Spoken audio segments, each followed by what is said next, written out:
లోకము నన్ను ఆకర్షింపగా, అల్లరితనము నా చుట్టూ చేరగా, ఓటమి నా బ్రతుకును హేళన చేయగా, నీ కృపతో నన్ను బలపరచితివే.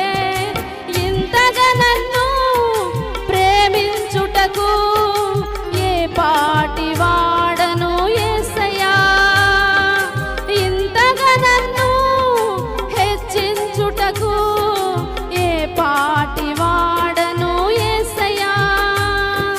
నీ కృపకు ఎల్లప్పుడు కృతజ్ఞుడను, నీ కృపకు ఎల్లప్పుడు కృతజ్ఞుడను.